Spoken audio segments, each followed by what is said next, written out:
Alam niyo guys, yung reality, pag magulang ka na, wala na tayong oras para mapagod. Kasi magulang na tayo eh.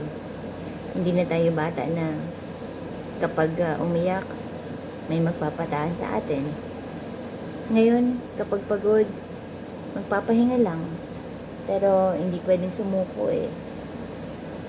Hindi na kasi sa atin yung laban ng buhay na pinagpapatuloy natin eh. Para na ito sa mga anak natin.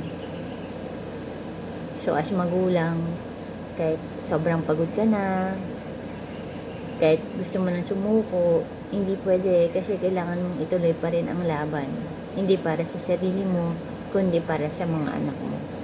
So sa lahat po ng mga magulang dyan, laban lang po tayo.